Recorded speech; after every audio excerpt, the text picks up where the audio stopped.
26. Blessings for obedience. You shall not make idols for yourselves or erect an image or pillar, and you shall not set up a figured stone in your land to bow down to it, for I am the Lord your God. You shall keep my Sabbaths and reverence my sanctuary. I am the Lord. If you walk in my statutes and observe my commandments and do them, then I will give you your rains in their season, and the land shall yield its increase, and the trees of the field shall yield their fruit. Your threshing shall last to the time of the grape harvest, and the grape harvest shall last to the time for sowing, and you shall eat your bread to the full and dwell in your land securely. I will give peace in the land, and you shall lie down, and none shall make you afraid. And I will remove harmful beasts from the land, and the sword shall not go through your land. You shall chase your enemies, and they shall fall before you by the sword. 5 of you shall chase 100, and 100 of you shall chase 10,000, and your enemies shall fall before you by the sword. I will turn to you and make you fruitful and multiply you, and will confirm my covenant with you. You shall eat old store long kept, and you shall clear out the old to make way for the new. I will make my dwelling among you, and my soul shall not abhor you. And I will walk among you and will be your God. And you shall be my people. I am the Lord your God, who brought you out of the land of Egypt, that you should not be their slaves. And I have broken the bars of your yoke and made you walk erect. Punishment for disobedience.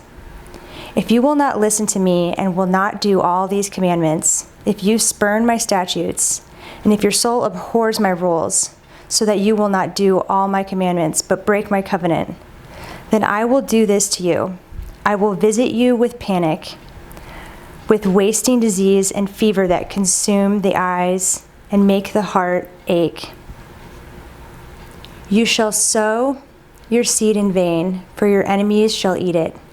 I will set my face against you, and you shall be struck down before your enemies. Those who hate you shall rule over you, and you shall flee with none when none pursues you. And if in spite of this you will not listen to me, then I will discipline you again sevenfold for your sins, and I will break the pride of your power, and I will make your heavens like iron and your earth like bronze, and your strength shall be spent in vain, and your land shall not yield its increase, and the trees of the land shall not yield their fruit. And if you walk contrary to me and will not listen to me, I will continue striking you sevenfold for your sins. And I will let loose the wild beasts against you, which shall bereave you of your children, and destroy your livestock and make you few in number, so that your roads shall be deserted. And if by this discipline you are not turned to me, but walk contrary to me, then I also will walk contrary to you, and I myself will strike you sevenfold for your sins. And I will bring a sword upon you that shall execute vengeance for the covenant. And if you gather within your cities, I will send pestilence among you, and you shall be delivered into the hand of the enemy. When I break your supply of bread, 10 women shall bake your bread in a single oven, and shall dole out your bread again by weight, and you shall eat and not be satisfied.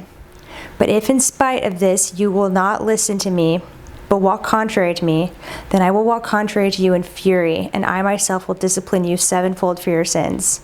You shall eat the flesh of your sons, and you shall eat the flesh of your daughters.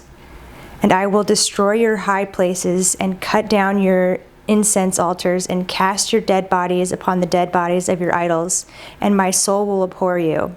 And I will lay your cities waste, and I will make your sanctuaries desolate, and I will not smell your pleasing aromas. And I myself will devastate the land, so that your enemies who settle in it shall be appalled at it. And I will scatter you among the nations, and I will unsheathe the sword after you, and your land shall be a desolation, and your cities shall be a waste. Then the land shall enjoy its Sabbaths as long as it lies desolate, while you are in your enemy's land. Then the land shall rest and enjoy its Sabbaths. As long as it lies desolate, it shall have rest, the rest that it did not have on your Sabbaths when you were dwelling in it. And as for those of you who are left, I will send faintness into their hearts in the land of their enemies. The sound of a driven leaf shall put them to flight, and they shall flee as one flees from the sword, and they shall fall when none pursues. They shall stumble over one another as if to escape the sword, though none pursues. And you shall have no power to stand before your enemies. And you shall perish among the nations, and the land of your enemies shall eat you up. And those of you who are left shall rot away in your enemies' lands because of their iniquity, and also because of the iniquities of their fathers, they shall rot away like them. But if they confess their iniquity and the iniquity of their fathers in their treachery that they committed against me, and also in walking contrary to me, so that I walked contrary to them and brought them into the land of their enemies, if then their uncircumcised heart is humbled and they make amends for their iniquity, then I will remember my covenant with Jacob, and I will remember my covenant with Isaac, and my covenant with Abraham, and I will remember the land. But the land shall be abandoned by them and enjoy its Sabbaths while it lies desolate without them, and they shall make amends for their iniquity, because they spurned my rules, and their soul abhorred my statutes. Yet for all that, when they are in the land of their enemies, I will not spurn them. Neither will I abhor them so as to destroy them utterly and break my covenant with them, for I am the Lord their God. But I will for their sake remember the covenant with their forefathers, whom I brought out of the land of Egypt in the sight of the nations, that I might be their God. I am the Lord. These are the statutes and rules and laws that the Lord made between himself and the people of Israel through Moses on Mount Sinai. 27. Laws about vows. The Lord spoke to Moses, saying, "Speak to the people of Israel and say to them, if anyone makes a special vow to the Lord involving the valuation of persons, then the valuation of a male from 20 years old up to 6 years old shall be 50 shekels of silver, according to the shekel of the sanctuary. If the person is a female, the valuation shall be 30 shekels. If the person is from 5 years old up to 20 years old, the valuation shall be for a male 20 shekels, and for a female 10 shekels. If the person is from a month old up to 5 years old, the valuation shall be for a male 5 shekels of silver, and for a female the valuation shall be 3 shekels of silver.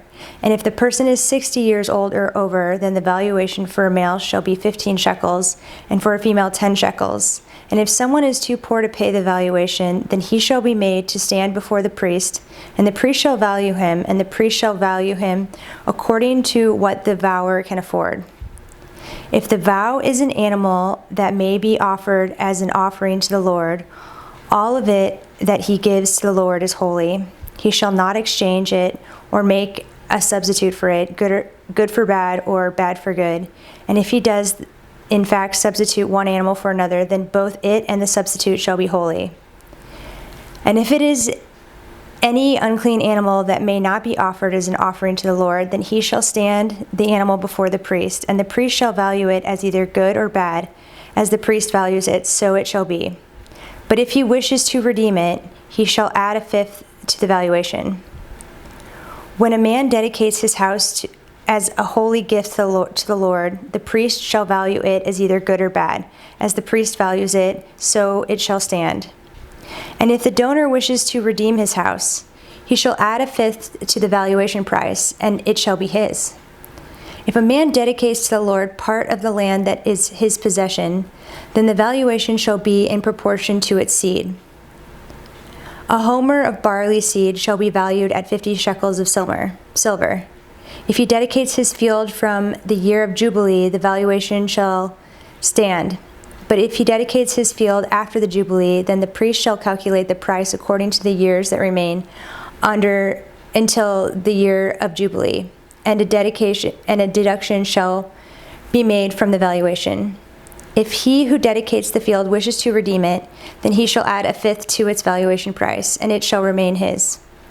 But if he does not wish to redeem the field, or if he has sold the field to another man, it shall not be redeemed anymore. But the field, when it is released in the Jubilee, shall be a holy gift to the Lord, like a field that has been devoted. The priest shall be in possession of it. If he dedicates to the Lord a field that he has bought, which is not a part of his possession, then the priest shall calculate the amount of the valuation for it up to the year of Jubilee, and the man shall give the valuation on that day as a holy gift to the Lord. In the year of Jubilee, the field shall return to him from whom it was bought, to whom the land belongs as a possession. Every valuation shall be according to the shekel of the sanctuary. 20 gerahs shall make a shekel. But a firstborn of animals, which as a firstborn belongs to the Lord, no man may dedicate, whether ox or sheep, it is the Lord's. And if it is an unclean animal, then he shall buy it back at the valuation, and add a fifth to it. If it is not redeemed, it shall be sold at the valuation. But no devoted thing that a man devotes to the Lord, of anything that he has, whether man or beast, or of his inherited field, shall be sold or redeemed. Every devoted thing is most holy to the Lord. No one devoted who is to be devoted for destruction from mankind shall be ransomed. He shall surely be put to death. Every tithe of the land, whether of the seed of the land or of the fruit of the trees, is the Lord's.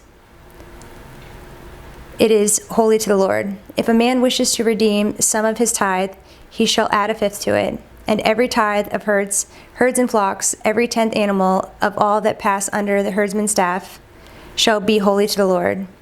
One shall not differentiate between good or bad, neither shall he make a substitute for it. And if he does not substitute for it, then both it and the substitute shall be holy. It shall not be redeemed. These are the commandments of the Lord that the Lord commanded Moses for the people of Israel on Mount Sinai.